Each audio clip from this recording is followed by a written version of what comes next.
Hello, everyone, and welcome to Riverside Theatre's Cast Chat, where we talk to actors and directors who have performed here at Riverside Theatre. Today, we are thrilled to talk to one of our favorite director-choreographers, DJ Salisbury. Hi, DJ. Hello, Oscar. We are thrilled to have you be part of the series. For those who are unfamiliar with DJ per se, DJ has directed and or choreographed stages throughout the USA and in Colombia, and he's done 12 productions here at Riverside Theatre. So our audiences are very much aware of your work, even though they might not know you in person. Some of the shows that DJ has been part of here are West Side Story, South Pacific, La Cage aux Folles, The Mystery of Edwin Drood, and Les Mis, and the list could go on, and we could talk about each and every one of them for a long time. But today we're just going to get his recollections on a few of them. The first one we want to talk about was his most recent incredible production of La Cage aux Folles, which was on our stage March 2020. It only ran for a week because of the pandemic, and we closed production after a week. But we are thrilled that at least a third of our audience got to see that incredible show. DJ, what can you tell us about La Cage and your production of it, and how it wasn't fully fulfilled because not everyone got a chance to see it? Oh my, yes, Oscar. Yeah, well, I tell you, it's a privilege to be here with you today. And this marks essentially my 20 years of working at Riverside. 20 years. I started in the year 2000. So here we are, 2020, 20 years later. And La Cage, how tragic that it only ran a week, yes. But I gotta tell you, I feel that all of us felt, the staff, actors felt privileged that we got to do a full week of the run, because everybody did feel like it was such a beautiful, special show with such a great heart and a beautiful message. So I feel good that we at least got 1/3 of the run in before everybody across the country shut down, all theaters across the country. It was a great time. I mean, I don't know exactly what to say other than it was a very smooth process. I was thrilled that we got to really rethink how it would be put on stage, both set-wise and costume-wise. So we took some risks and some chances that were not standard to other productions of La Cage.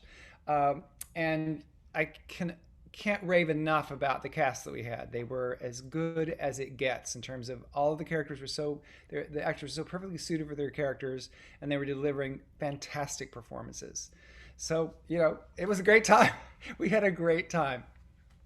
And it really was a tremendous production. The colors and the costumes. How much work was it on your end to make sure that your vision was fulfilled by the other designer? Well, it was interestingly something of a lengthy process with the set, because again, we were trying to reimagine how it would be staged and physicalized, distinct from other productions. So, working with Cliff Simon on the set, we went back and forth a lot about how that would happen. The example being an interesting example, there are multiple sets, of course, and it gets tricky to, like, where do you put these large pieces of set when you're in a completely different environment. For example, there's the club, La Cage, the club, and then there's this supposed to be this chic restaurant. Well, we had to figure out if the club essentially is where most of the show happens, so it's the bulk of our scenic elements. How do we convey this very chic restaurant? So we had to do it very far downstage. We did have a passerelle, which I loved for La Cage. Interestingly, that was another discussion for the passerelle. We couldn't make it level. We wanted not to make it level with the primary stage. It literally was the orchestra pit, but it was depressed. It was lower than the stage level, so that the people in the front rows wouldn't have to be looking up and over the passerelle. So it was a really good solution that we came up with, to have a passerelle but not have it obstruct view for the people in the front. But anyway, back to the restaurant. So because it was all really far downstage, we had a drop with just a couple of tables in a large banquette. And it took a little minute, but Cliff finally happened upon this astounding abstract painting that really was this huge thing that covered most of the drop that was behind the seating. And just boom, suddenly, oh, this is a very chic restaurant. It was a completely different tone and flavor than anything else in the show.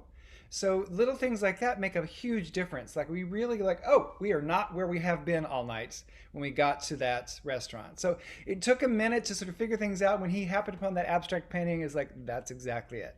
That tells our story, and it's completely another realm than where we have been. Costume-wise, there too, working with Kurt Alger, who did a sensational job. I mean, sensational. He had most of the costumes hand-built, which is also a rare thing. And I'm grateful that Riverside understood that this kind of show really does hinge upon elaborate costuming. So the budget was appropriate for him to be able to have things hand-built. So that was thrilling. But I looked to the end of the show, there's a finale, and I just suggested to him, we want to have all of our female impersonators play in the finale as if they are icons of the gay world. So there was a Judy Garland, there was a Cher. So that was really fun, and he did them all in white. So you knew who they were, but they were all in white, and it was fantastic. I mean, just fantastic. So I was thrilled to work with Kurt and Cliff, and our lighting designer did a great job. She stepped in at the last minute because our lighting designer was not able to get down because of family issues. And she did a fantastic job. Sarah did a fantastic job of lighting. So the team was on their A game. So that was something of putting the show together. And of course, casting, we knew we had an idea of who we wanted for one of the two leading men, because he is a Riverside favorite, Mr. James Beeman. And I tell you, in the audition process, it was really a thrill to see some terrific talents come in to audition for the role opposite James. But when he read with James Patterson in the audition situation, we had Jamie, because we'd cast him by then, we had him read with the potential actors that were potentials for the role of Georges. And when they read together, Alan Cornell looked over to me at the end of their audition and said, well, they're like an old married couple. And we knew, yes, that's exactly what it should be, that their relationship is such that we just believe they've been together for 20 years. And it was magical. That thing that people talk about so frequently about chemistry, you don't always see it. You just don't always see it. But when you see it, you know. And we knew with James and Jamie.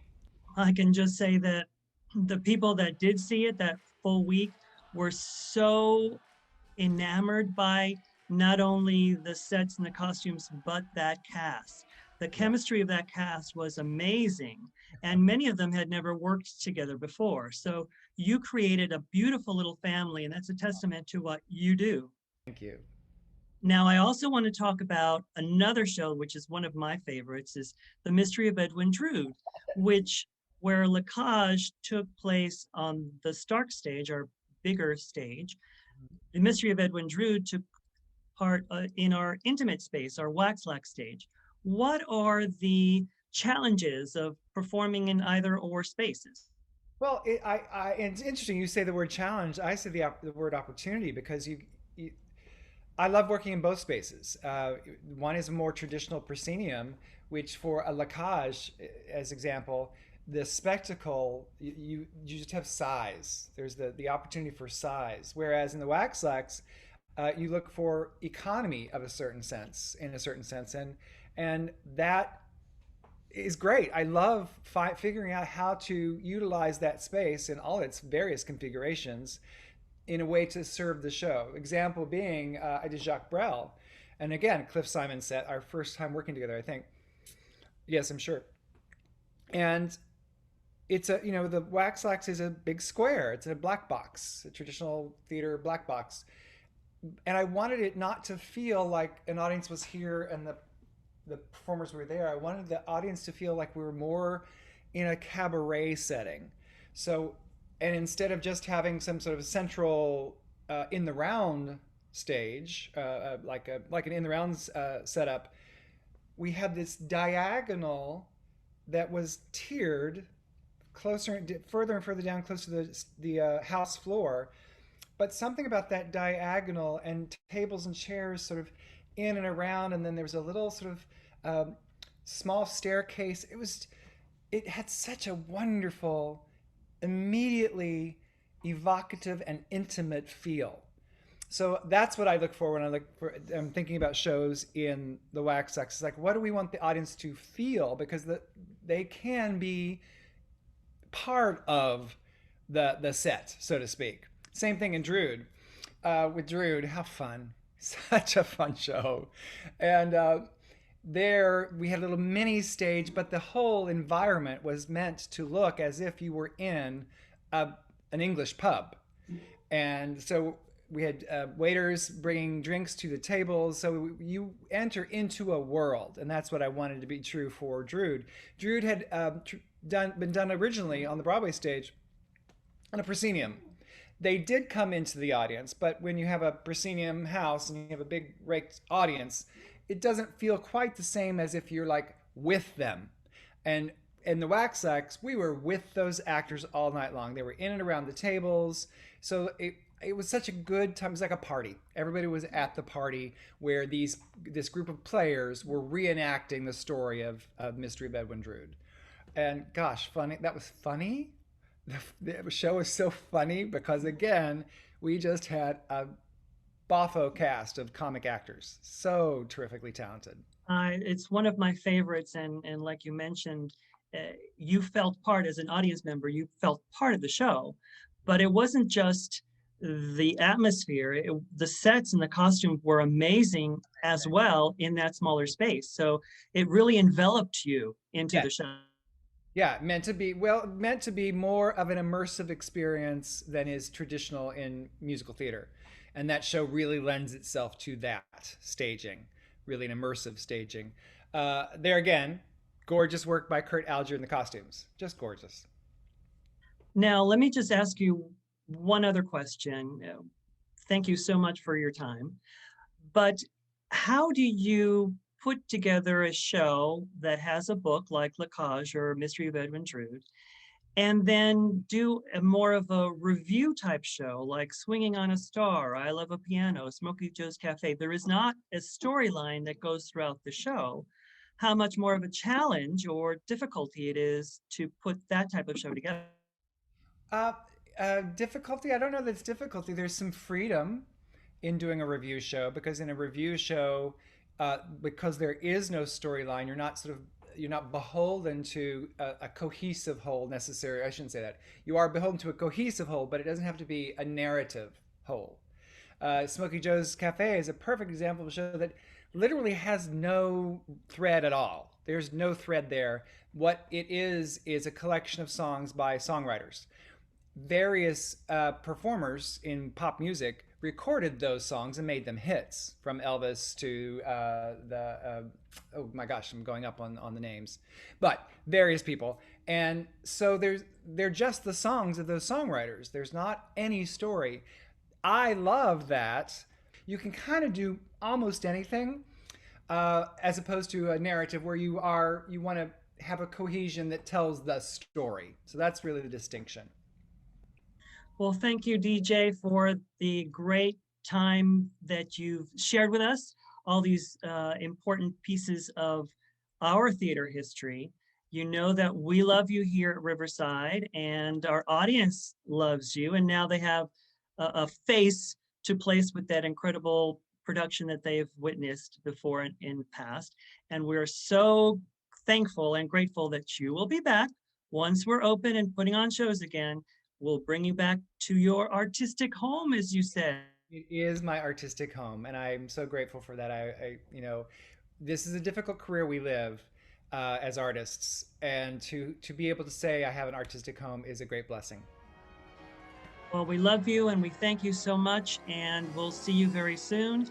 And to our viewers, we'll see you at the next episode of Riverside Theater Cast Chat.